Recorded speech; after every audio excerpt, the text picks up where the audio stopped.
You know, for an analytics-focused GM who came from an analytics background, a bunch of these draft picks don't look very good by the analytics. What gives? Let's figure it out on the Locked On Vikings podcast. You like that on 3, 1, 2, 3, you like it! You are Locked On Vikings, your daily Minnesota Vikings podcast, part of the Locked On Podcast Network, your team every day.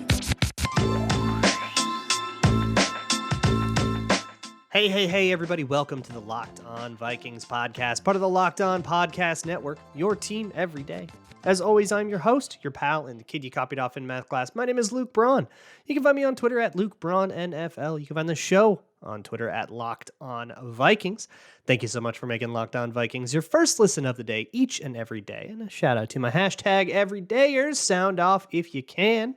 You can find the show every day wherever you find your favorite podcasts, including YouTube, even Amazon Fire and Roku if you have those apps. Just download the Locked On Minnesota Sports app on those smart TVs. Today is just going to be like a draft recap. This is we'll go over the thing as on the whole, and I think the main question that people are asking that I guess I'll drive at here is, why didn't the analytics GM act more analytically? Isn't that interesting? Did he not act analytically? Is the narrative wrong? We'll get into that. Plus, there's a whole bunch of undrafted free agents I want to make sure I get to. There's 15 of those guys, so we'll leave a lot of room for that. But first, let's drive at that. So what I'm talking about there is athletically, and I'm talking tested athleticism. The Vikings drafted a bunch of players that don't look very good by the tested athleticism, right? Jordan Addison didn't run that great of a 40, even though he plays really fast. Mekhi Blackmon plays really fast, also didn't run that great of a 40. Dwayne McBride didn't even test. He had a hamstring. I think Jacqueline Roy was testing through a hamstring. And that's a lot of the, I think, athleticism conversation is missing that. The Vikings only made 6 picks. Back in the Rick days, we'd be making, 12, 13 picks, and maybe you have one weird one that didn't look that great athletically, but he was hurt or something like that. But for the most part, things would normalize. We only have 6 picks. 3 of them have legit reasons, one of them didn't test. So you only have 5 testing players. But 2 of them went to USC. USC's pro day got rained out, so that athletic testing data is going to be skewed. Mekhi Blackmon was dealing with a back issue that he went into the combine. He tried to do the combine through a back issue. That's going to affect his testing. The question of, are these athletic players, is going to be different in these cases than the question of, did these players have good athletic testing numbers by the measures that we have, lots of historical data on and can compare them to. So the thing people always bring up, and I think they're right to, is that the team has more athletic data than we as the public do. We have the combine and the pro day scores, and people like MathBomb, who does the RAS, you probably see those screenshots everywhere. There's like Spark Score, the mock draftable spider charts, kind of older versions of that thing. But right now the RAS is like, I think the one most people are using, is a composite of those scores compared against composite data or compared against historical data and composited together and weighted so for like position. So you're not caring about a safety's bench press, right? You're going to downweight that, but you're going to upweight that safety's 10 split because it matters that safety can kind of accelerate quickly and explode in a direction. And maybe they're 3-cone or something like that. O-line 3 cones that matter quite a lot. And then it puts it on a scale of 1 to 10, and that's kind of what we do. But you see those screenshots and you see a lot of green on them and you go, ooh, great athlete. And you see a lot of red on them and you say, ooh, that's a really bad athlete. And I think that is too simplistic to be the full picture of athleticism. It's the best I think we got right now with public data. So hats off to MathBomb. I do think that's the best we got with public data. But understand that teams are not relying on 40 times to see if you're fast. The 40 does have its helpful uses, but only when you split it up with the 10 and the 20. And then the flying 20, which is kind of the last 20 yards of the 10 split. 2 of those 3 are on the RAS graphics, by the way. So I would recommend that you look at those more than the actual 40 time, because I think teams are going to care about those more than the actual 40 time.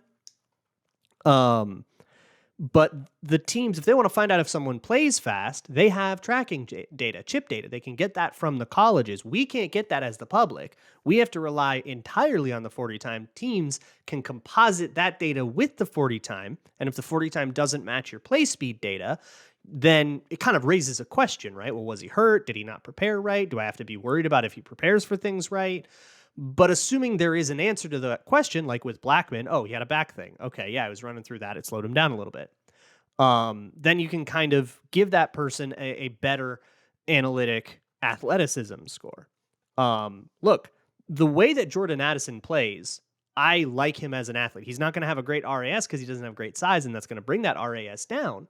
But he's a good athlete. I think Mekhi Blackmon is a good athlete, again, except for size. And it's interesting that they drafted a couple people who are small but are otherwise good athletes, but I wouldn't be surprised to go into the Vikings like analytics data and find that they actually had pretty good athleticism scores on these guys.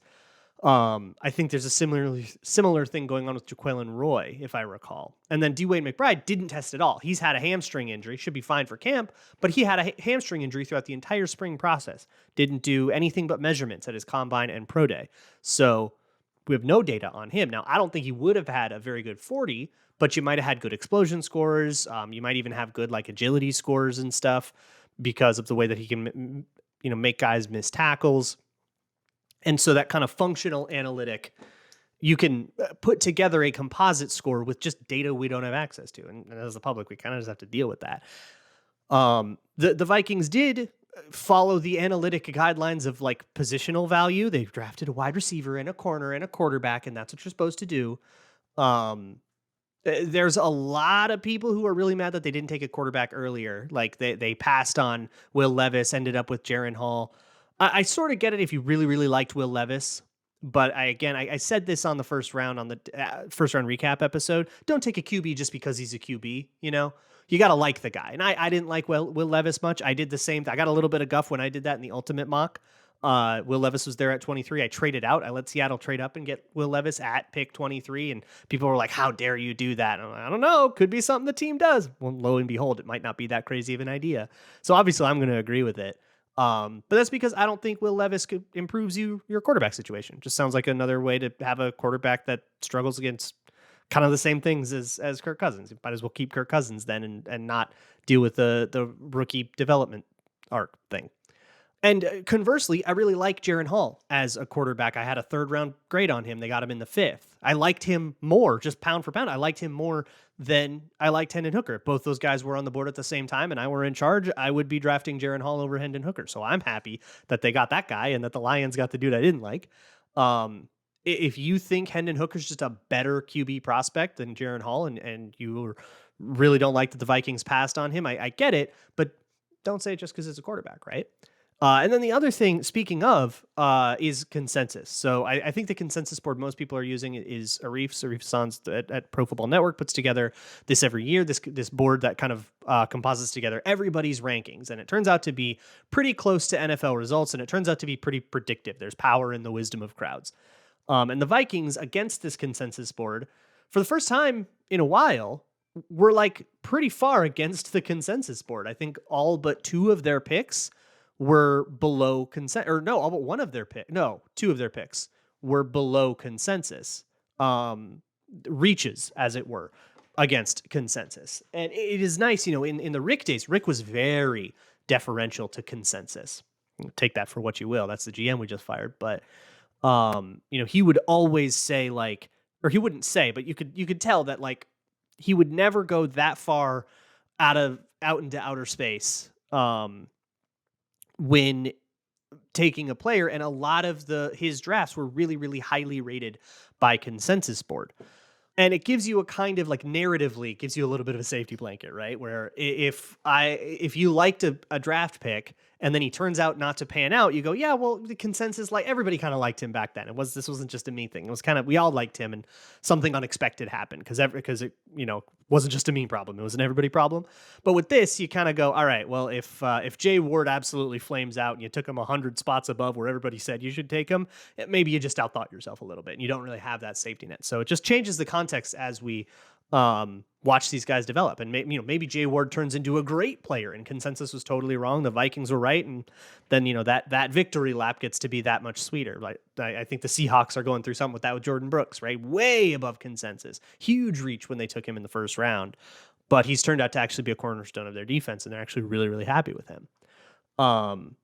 We just got to watch these guys play out. But there are other guys. The Vikings they signed 15 players after day 3. I had to, we were talking about the day 3 guys yesterday, but now let's talk about those undrafted guys. So we'll go blow for blow here. I'll have to whip through them pretty fast just to keep this episode at an appropriate length. But we can do that. Hey, before we do that though, let me talk to you about the basketball plans. We had a couple crazy game 7s on Sunday. Hope you guys caught those in both basketball and hockey. Playoffs are going, and you can gamble on them if you go to FanDuel.com. And if you go to FanDuel.com/lockedon, you can get a no sweat first bet if you're a new customer when you sign up. That means up to $1,000 back in bonus bets if you whiff on that first bet. There are awesome promotions every day and interesting bets you can kind of go play around with. The app is safe and secure, and you get paid out instantly when you win. There's no better place to bet all of that playoff action and even some baseball, maybe even some football futures if you're a one sport kind of guy like me. All at America's #1 sportsbook. So visit FanDuel.com/lockedon to get a no sweat first bet up to $1,000. That's FanDuel.com/lockedon. FanDuel, official sports betting partner of the NBA.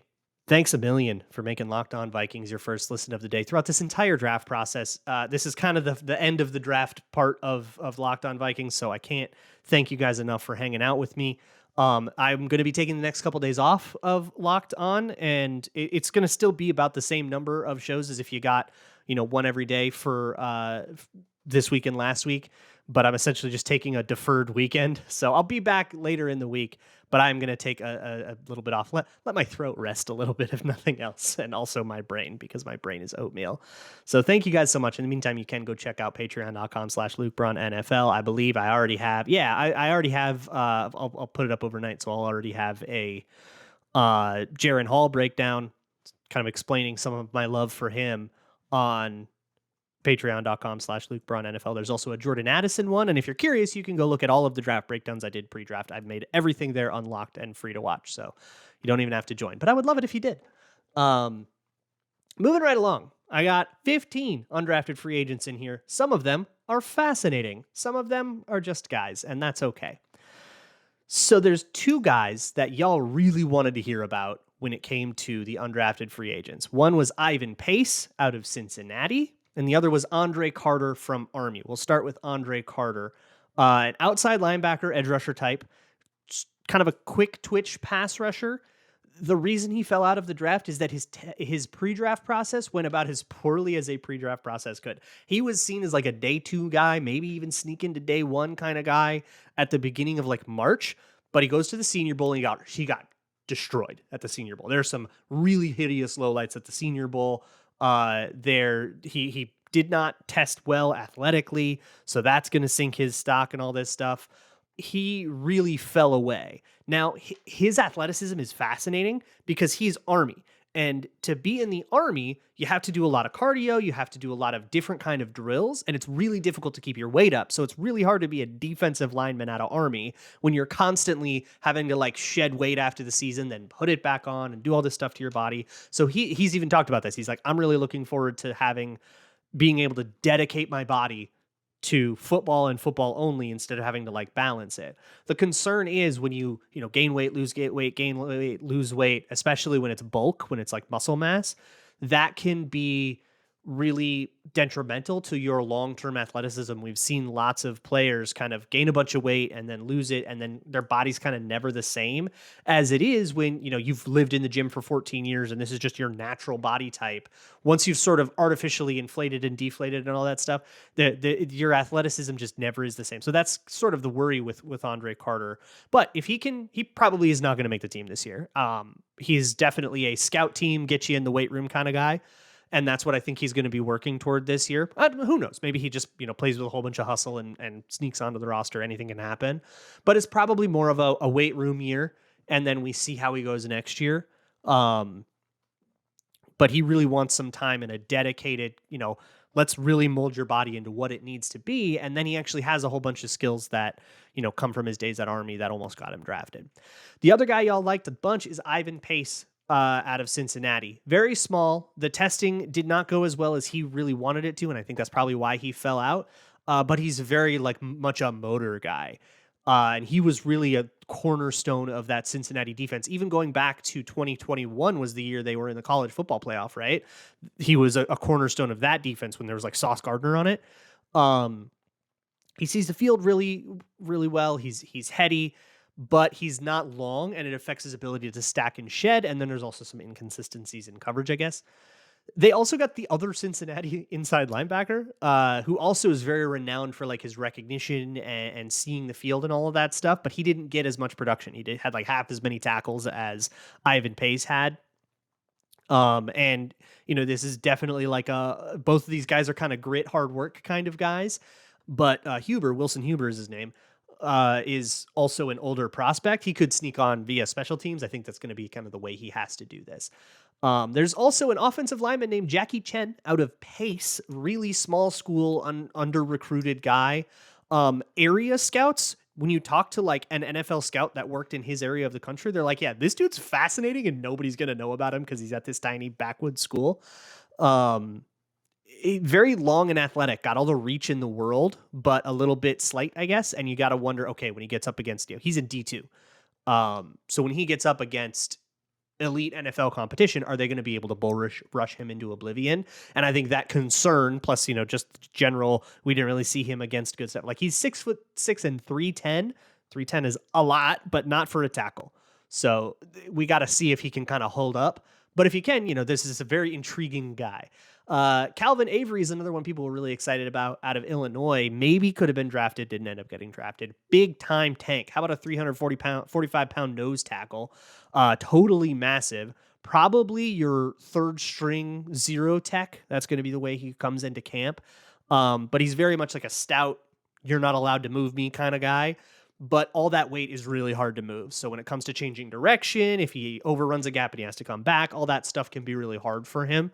So probably, a zero tech on the scout team kind of guy. But that, go make the practice squad, work on some of that flexibility, and maybe you can sneak your way onto a roster someday with, the right injury situation or something. The next one is a really interesting one. Cephas Johnson, Southeastern Louisiana. Fascinating guy. Listed as a wide receiver by the Vikings. So that's probably going to be his listed position, the group he trains with and stuff. But he was a quarterback at Southeastern Louisiana, and I think one of the Alabamas. I think he went to the same school Tavares Jackson went to, if I remember. He was a quarterback. Total super athlete, not a draftable quarterback. So when he went through his pre-draft process, a lot of teams worked him out as a wide receiver and actually found themselves kind of intrigued by his raw tools. He's learning a new position on the fly, and the NFL level, that's really, really hard to do. But everybody's kind of saying maybe this can be a Taysom Hill thing. Maybe this can be a gadget thing or an emergency fourth quarterback kind of thing. And at the very least, this is the kind of guy that can lock himself into a spot on your scout team as the guy that, gets you ready. They got Patrick Mahomes on the schedule, right? So when Patrick Mahomes is coming to town and you're preparing for him, you put Cephas Johnson on the other side and have him basically pretend to be Patrick Mahomes and run around, and then your defense can practice against that. That can be a really helpful thing versus having a coach do it or something, right? And yeah, look, they got Justin Fields, Jordan Love in the division. Both of those guys can run around. So that can be really useful as just a scout team guy. And then in the meantime, you see if he can't learn a little bit of wide receiver, a little bit of tight end, maybe. Super interesting dude. I'm curious to see if he can stick in the organization for a little bit, even on the practice squad. There's also Thayer Thomas from NC State. He's a small frame wide receiver, kind of quicker than he is fast, and he's a body catcher, so there's a drops issue. So there's a lot to overcome with him, but hey, sometimes, you work hard enough, maybe you can Chad Beebe this, sneak onto the roster, get hot in a preseason game. There's Ben Sims out of Baylor. He's a blocking tight end, functional on kind of stick routes and whatever you need to do for the pass game or whatever, functional if you just need him to flash out and catch a check down. But he's not going to threaten anybody with his route running or his, kind of receiving prowess. He's very much a workhorse kind of tight end, but that could sneak onto the team, and you got to be like Johnny Munt and Nick Muse. Maybe you could do that to be that kind of third tight end, and if maybe even there's a fourth one if they want to live in a lot of 12 personnel.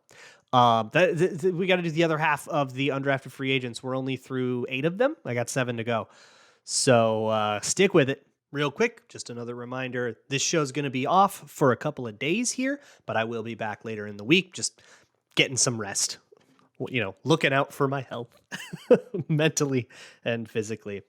Let's move on, though, with some of these undrafted free agents. The next one is Najee Thompson from Georgia Southern. He's a cornerback, 5'10", 180, really bad testing, especially in explosion, like down to like the 3rd percentile, I think, of the 3-cone. It was like a 7.4 3-cone or something really ugly. But, as always, we'll see. Sometimes those guys can just get in on work ethic and special teams, and notably kind of known for blocking kicks at Georgia Southern. So, get a couple of those in on special teams, and suddenly you can convince Matt Daniels to pound the table for you and maybe sneak onto the roster. That's probably going to be the way that it has to go for him. In a similar vein, we have Malik Knowles out of Kansas State. He's a wide receiver. Sounds like he got clamped a good bit, and even though he's got the right physical frame, 4.48, that's good enough speed. His best shot is probably competing as a kick returner. He was a very prolific kick returner at Kansas State. I think he got a couple of touchdowns. Obviously Wangu has that job pretty much sewn up for the foreseeable future, so you'd have to like unseat him, which anything can happen, right? Maybe you just go super hot in the preseason and the team can't say no, or maybe you get in on punt returns. Maybe you try to, develop, which is a different skill for sure. But they share enough of the same DNA that maybe if you work really hard at that being your goal, maybe that's the world.